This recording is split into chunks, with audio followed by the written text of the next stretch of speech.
Hey, it's Paul Banis of GreatDad.com here with my weekly series talking to dads about all things dad-like. And I've got another guest today after having Al Lyman on a couple of weeks talking about life after 50. I've got Mark Barnes here. Welcome, Mark. Hey, Paul, thanks. I appreciate you having me on. And Mark has a book out that he wrote with James Allen Sturdivant called Hacking Life After 50, and he's got a website. We'll talk about that a little bit. But I really wanted to talk. I want to talk because I'm getting into that. I'm in that cohort now of men who are a little bit older. My kids, Mark and I were just talking. Our kids are all going off to college during this time period, and it's a big question when you get to the end of your journey of your fatherhood. It's not, never too late to think about the whole journey, even if you're just, a new dad. But how do you find meaning in this portion of life when your biggest job in your life, the child raising, is over, and now you're moving on to a next phase? So I'm hoping Mark's going to add some real wisdom to keep me motivated for today and the weekend. Well, Paul, wisdom might be a stretch. I don't know. But yeah, we've got some strategies, I think, that are useful for what you just said for, maybe, I don't like to say older dads, but, maybe dads that are kind of transitioning into a different phase Sure. of life. Certainly I think, a lot of times you share strategies in your show for newer dads or for dads with teens and all of that. And man, we've been through that, and those are great tips to have. But yeah, I think, when you're transitioning in life, and that doesn't necessarily mean retiring, but you're getting to a point where life's changing a little bit. You might be thinking about different things or moving into a different career. And then again, when you have kids, they start their own transitions, when they get to high school, when they graduate from high school. And sometimes they go through different paths. I have two young adult kids, and one's going into his junior year in college, and the other graduated, did a lot of her high school during the pandemic, the worst part of the pandemic, and, a lot of being at home. And, she was very honest, and she's a pretty mature kid, and said, "Dad, I don't think I'm ready to go to college. Yeah, I think that's, I want to learn how to be independent," which again, I thought that's a pretty mature thing for a teen to say. So, we embraced that, her mother and I, and said, "What do you want to do?" So she's working, and, but it does bring us to a different phase, because she still lives with us, but we don't see her all that often. And my son is gone most of the year. So we're sort of empty nesters, Yeah, right. and that, that's a big transition. So I think that when that happens, you change as an adult a little bit, and your outlook on life changes. And like you said, that most important thing that you've been doing, you're still doing it as a parent. You're still parenting, I think. I'm sure we always will be. My parents lived to their 90s, and they had pearls of wisdom for me, and Right. I'm almost 60. So Right. we do have to think about life a little bit differently. Yeah. Well, you bring up transition. So I think that's the first thing is to talk about, is that this is a transition like any other of the transition. You might have gone through career transition, you got married, you had babies, all these just transitions in your life. Is there any piece of anything that comes to mind when you think of like a general rule about handling transitions? I guess for me, it would always be like look before you leap kind of thing. The more you know about the realities of the transition, the better you're going to be than if you go into it thinking like, oh, retirement, playing golf and having sandwiches and being with the buddies, and it's all going to be great. It's not going to be quite that. You might be different than that, but is that how you look at it too? Absolutely. And, in Hacking Life After 50, we talk a lot about this, and we don't use the word retirement too much. And, we recognize that we're going to have readers who are retired. So we acknowledge that, but we really don't want the attitude, like you just covered, that sort of like just kick back and go, okay, kids are gone, and, I'm just chilling by the pool or whatever. We talk a lot about purpose. In fact, that's the first chapter in our book, is all about either, finding a new purpose if that's necessary, or if you're transitioning in careers, or just again to being maybe an empty nester, to think, I still have a lot of value. And we have found that the older after 50s often struggle with that. Oh, As a father who watched, took a son to college, and, as you've done, that's a tough thing. And, there might be a lot of your listeners who haven't gotten there yet, who have younger kids. But, those things are going to come. And that is a really difficult time. And then, my daughter, as I said, she decided to work and not go to college. So we saw two sort of different paths. But again, it left us in that place where we're like, okay, what's next for us? My wife said, I was a classroom teacher and my wife is still a classroom teacher. So, she's very busy and I've now transitioned to a different career and not as much in the parenting as we used to be. And there is a lot of alone time, and we mentioned some of this in the book too. There's some studies about loneliness and isolation and, being in a pandemic world. And, I like to think on the back end of it, but in the early going, I mean, that was something everyone struggled with, was that isolation and loneliness. And those things can be damaging to longevity. They can cost you years. So we talk about finding that purpose again and thinking, okay, if I'm not doing what I used to do as a parent, if I'm not driving my kids to, soccer games and the play and different things that they did constantly and checking in on them in school and talking to their teachers and all, what am I doing? And especially if I'm not working, what am I doing that gives me that sense of purpose that I had then? And that's a really important piece. Yeah, you mentioned something earlier too, is like recreating your value, which I think is linked to purpose and meaning, because you can get into this era of time and you don't really know that it's coming, but you kind of become a little bit of an invisible man after 60s. The people aren't looking at you quite the same way, and you feel that. I mean, I think it's really a lot harder on women from what I've heard. But for men too, you're no longer the star of the party. You're no longer the person that people perceive as going places. That doesn't mean that you can't, but you kind of have to kind of quiet some of the the incoming thoughts and things and create your own value and meaning. That's my experience. Yeah, and I like the way you phrase it, quieting thoughts, because there does tend to be a bit of a chaos too, a mental chaos where and this could be with any transition, but we're talking a lot about parenting. And I think that there's the chaos of, oh my goodness, what do I do now? And the mind starts to twirl, and so one thing I think in again, focusing on purpose from the dad point of view is, for me, what I did is we talk about calming yourself and, we get into meditation a little bit and deep breathing and all of that stuff's important. And I think there's real value to that in getting to this place where you can think with intention. So, and reflect. So when I got to that point, first of all, with my son going off to college and all, and I got to that space where I just said, let me think about how my role is different. And I think that's a good question for dads to ask. When you get to any stage of transition with your kids, what's my role now? Because my role is going to be a little bit different or maybe dramatically different.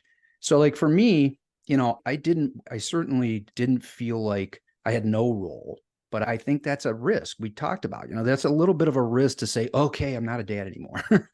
Yeah. And you're always going to be, but I think you have to think, well, what role can I play now in my young adult child's life or in my adult child's life? So, for me, it sort of shifted more to a mentorship role. So, my son is going into education and my background's in education. Yeah, right. So that creates a common bond. And I think that's another important thing to think, what common ground do I have as my kids grow older and change? How can I still find some common ground? I was listening to one of your episodes recently, and the gentleman was talking about gaming, kids who are online. And he said, maybe you try the gaming with them to sort of stay involved, and I think that was also a lot about making sure that they're on the right path and not going down the wrong road on social media or in gaming. And, because that can be scary too. Yeah, my son's going off in a couple of weeks and he's taking the PS4. So I got a PS5 and we're going, it was really sweet. He said, we can stay in touch when I'm, we can play games together. And he's never invited me to do that in the house, but it was sweet that he wanted to stay in touch that way. So meeting them where they are is a big part of continuing on the parenting. Absolutely. And I appreciate that because my son's a big time gamer too. And he's got all of his stuff. He brought it all home when he came home for the summer, and now we'll be carting it back. And So yeah, that's a good way. And I've never, I've never been that much into that, and we don't have that real common ground. But I just find myself sometimes saying, "Tell me about your game. What are you doing?" He'll be on Yeah. the game, and then he's on the phone with a friend, and they're sort of playing together. And I'm like, "Well, tell me a little bit about that." But again, with my son, we talk a lot about education. So I find myself getting very involved in what he's doing in school. And interestingly, he's also minoring in entrepreneurship. And, I started a publishing company years ago after being a teacher. So, we have that common ground to talk about too. So I think curiosity is a big one. In Hacking Life After 50, we have a phrase we love that we call momentum mindset. And a big part of that is that no matter how old you are, we want to use the idea of momentum, that we're growing intellectually, that we have curiosity, an adventurous spirit. And I think I try to employ that mindset with my kids. Yeah, this is really the crux of the conversation, I think, is keeping that momentum going. Because, I'm 65, I'm a little bit ahead of you. And there is a tendency for the little voices in your mind to say things like, why bother? Why bother getting up this morning? Why not sleep in? Why put myself through another, some hard work? What am I going to get out of it? I'm not looking at a horizon of, 30, 40 years for developing some, big thing. But you, at the same time, you realize that you have to keep on going. So that's the secret that I'm looking for, is how to quell those voices, how to stop those voices and keep on keeping on. Because I'm still super active. I'm lucky I've got a wife who's 6 years younger, so she keeps me going. But I'm sure, a lot of people are struggling with this idea. Yeah, Paul, we have a lot in common because my wife's 9 years younger Oh, than I yeah. am. So yeah, and it's a great point. And the one thing you said that resonates a little bit with me is, you said at your age, you're not thinking, well, I've got this great big thing that I'm working on over the next 25, 30 years.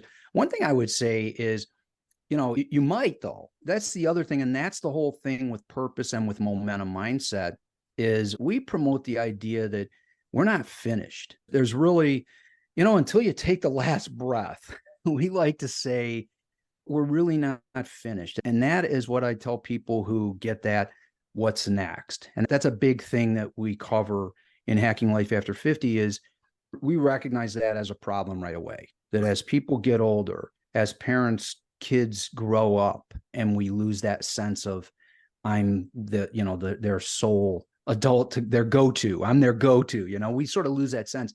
We really promote that idea that there's so much more. In fact, we talk about life in 2 acts, and it's trendy to talk about life in 3 acts. You're a kid and you're finding your way. And then act 2, you sort of get maybe a spouse and you get a career.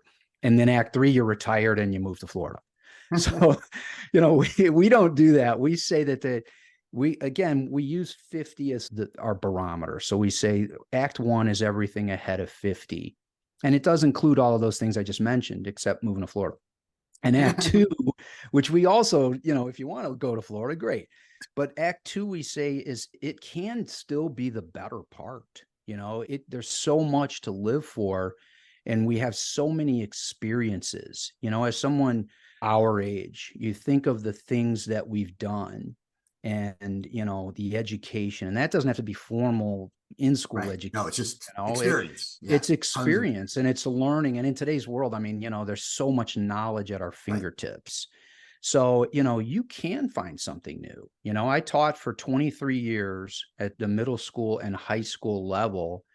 And, after that, I was getting close to a lot of teachers' retirement age. A lot of teachers retire in their mid-50s.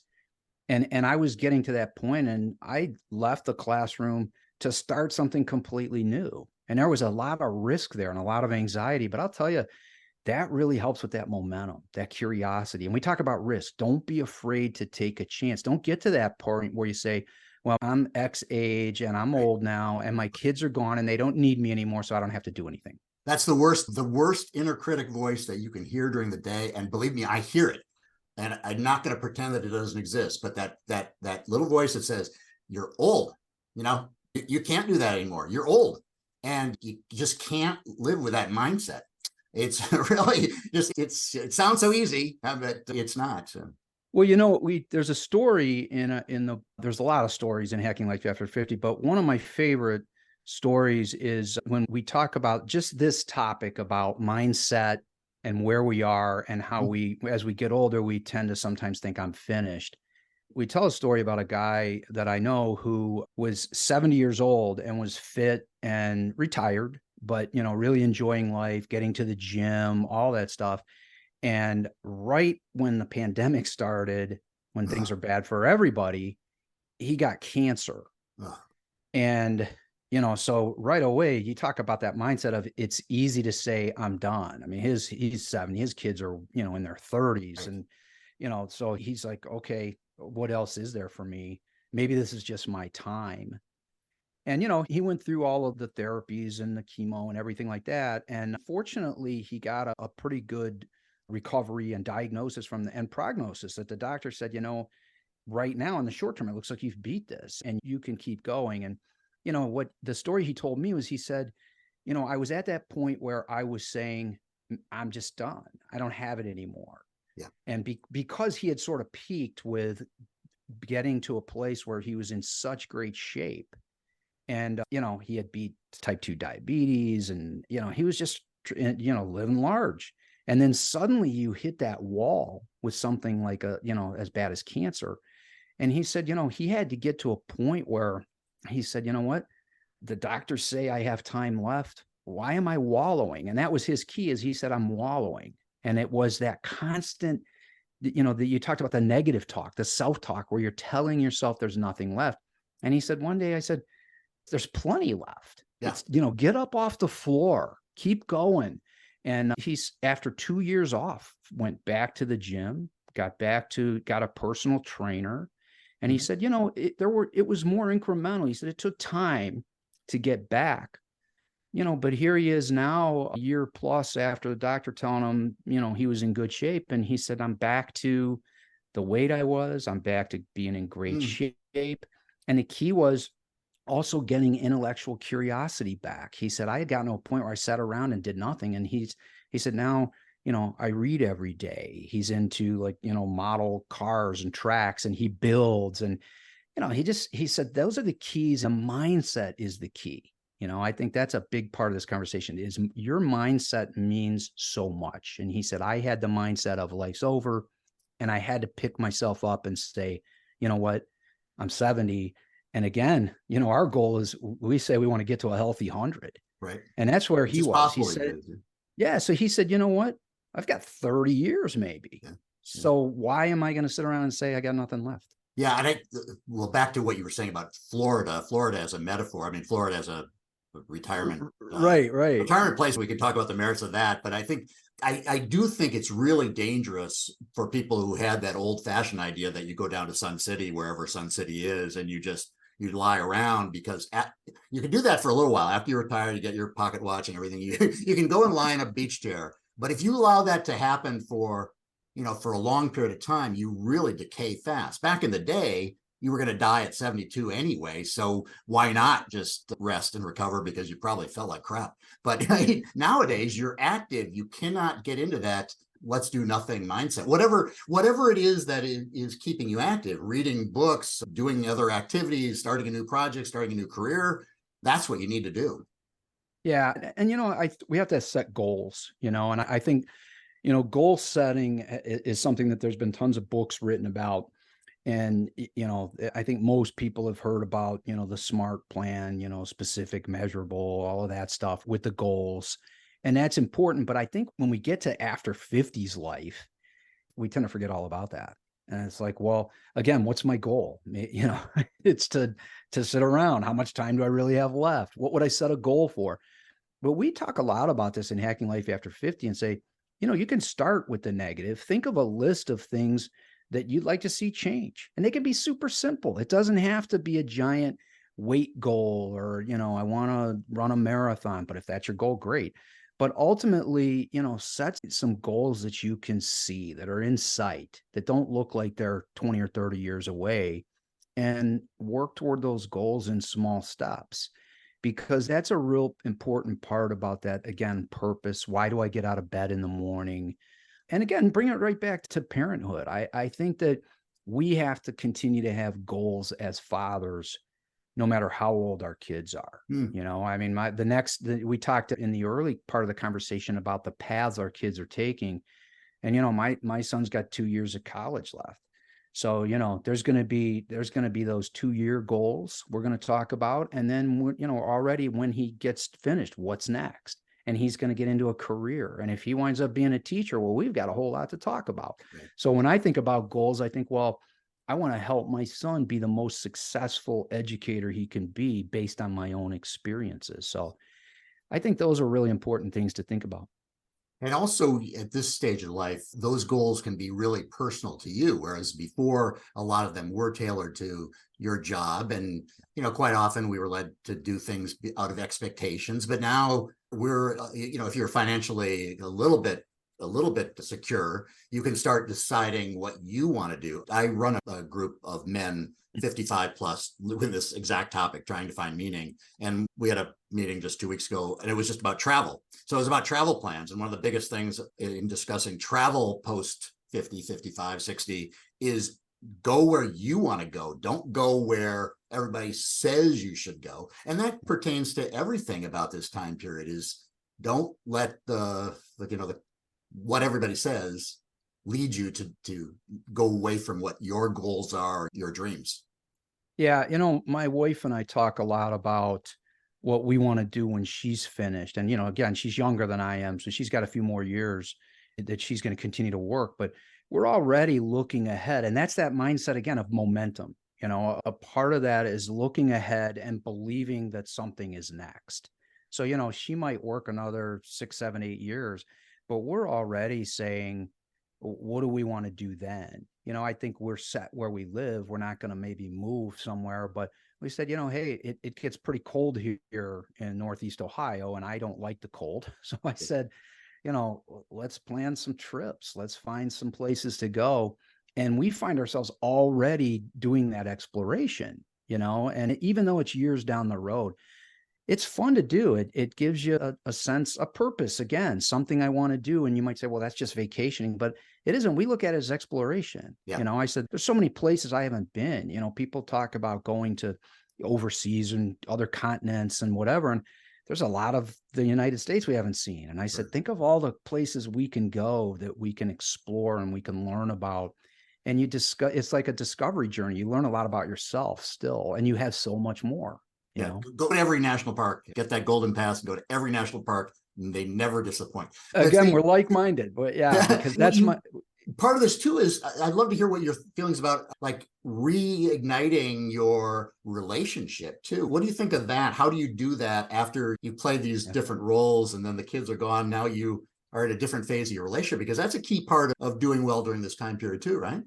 Yeah, well, it's super important, and there's a lot of research behind it. And we do talk about it in Hacking Life After 50. We don't try to get too deep into just the interpersonal or your relationship with your spouse, but we talk about, well, you know, again, with keeping it a G-rated book, we do talk about romance. Right. And we cite some experts and some studies that have been done about longevity. And that is a really important piece. Your personal relationships with a spouse or someone you're close to, and then building outward, your friends group, your acquaintance group. All of these things are really important. So, yeah, and number one would be with the person, your spouse or significant other, that is such an important thing. So I think, again, when we're talking about, you know, what's next, and even if it isn't travel, you know, I think there's a lot there about, I want to explore this with my spouse. You know, I started a new career, and a big part, you know, my wife played a big role in that. You know, we spend tons of time now, and she's a teacher and she doesn't really understand the nuances of my business, but, you know, she's someone to bounce ideas off of. And that, I think, does continue to keep you close. Yeah. Yeah. I think there's, from my perspective, a lot of it is finding the things that you like to do together and really working at that. I mean, if you choose two different paths, it is a difficult transition time, and transitions sometimes can be very dangerous. But if you figure out where the paths are that you want to go, the places you want to travel to together, the activities you want to do on your spare time, that's a key part of this, I think. Well, yeah, we find, and the other thing, going back to kids, we still find that a lot of our conversations are about our kids. And, when you really are invested in your partner, you want to hear what they have to say. It isn't just me venting, which I do plenty of, but, it's asking questions and listening with intention and saying, I want to hear what you say and I want to process that. We take walks and, I don't want to get too deep into the other parts of the book unrelated to this, but in Hacking Life After 50, when we talk about fitness, and we have a whole hack that's about movement. Right. Oh, And, so important. one of the most important things you can do is get up and move and get outside and get into the sunshine. So my wife and I love to walk, and we spend a lot of time walking together. And I find that many of those conversations are about our kids and, and what they're facing and how we would like to guide them together. I talked earlier about, playing that role with my son and coaching him a little bit on his career. But, my wife and I talk a lot about that, and we want to make sure we're on the same page. What are the things we want to do with our son and with our daughter to guide them to become better adults? And there's a lot of love in that. I think it keeps you close. I don't want to say brings you close, because I like to assume we're close already, Yeah, but right. it keeps you close. Yeah. Family is where it's at. The one thing we didn't touch on that I know people always talk about in finding meaning at this stage is sense of community and giving back. Mhm. Do you cover that in the book? We do. Yeah. In fact, there's an entire chapter in Hacking Life After 50 where we talk about connection. And the connection is some of what we just talked about, the personal connection, but also connecting with community and finding community, first of all, because this is another thing that as you age, that people tend to be isolated. They tend to stay home more. If you're not working and you don't have to leave your house, people tend to stay home. And again, there's just so much research on the value of this. We reference Dan Buettner and the blue zones. And I don't know if your listeners are familiar with that, but We it's a talked about really that with Al a couple weeks ago. yeah, it's a super cool thing. So anyways, a big part of the blue zone life is community and giving back. I think we talk about that. What can you find? And it goes back to purpose. Our conversation keeps coming back to these themes. What can you find that you're passionate about? And that's a really important part, is you have to be passionate about it, that you can then connect with a group or an organization or someone that you can give back, give your experience, your knowledge, if it's donating money, whatever it is that you can do. I think that's really important. And again, it continues to build that sense of purpose and the sense of joy. And, joy is a big part of what we're talking about too. Right.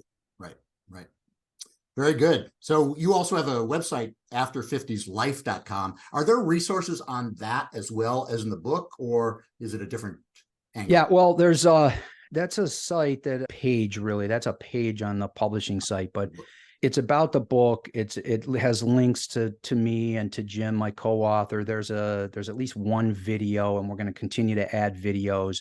And there'll be a link to our Facebook page, which is also called After 50s Life. And there, that's just that's a place where Jim and I are sharing a lot of the stuff that's in the book. I mean, we want people to buy the book, but if they don't, we still want to do whatever we can. This is our way of giving back. We're sharing our own personal experiences with the research we've done and with the practices that we do every day.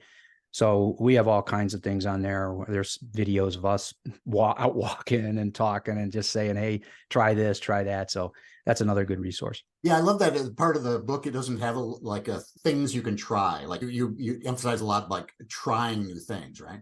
Yeah, absolutely. And they're in there. I mean, the chapter formats in the book are, we present a problem, a solution, and then everybody's favorite is what you can do tomorrow. So every chapter in the book has a section called What You Can Do Tomorrow. And we're laying it out. Like when we talk about deep breathing is something that's really good for after 50s and really for everybody. But a lot of people go, I don't really know what that means. I'm breathing every day. And when you get to what you can do tomorrow, I mean, there's bullets. We've got little bullet points, do this. And we say in the book, put the book down right now and try this. So it's that kind of, it's really practical, hands-on. That's what we like. Yeah.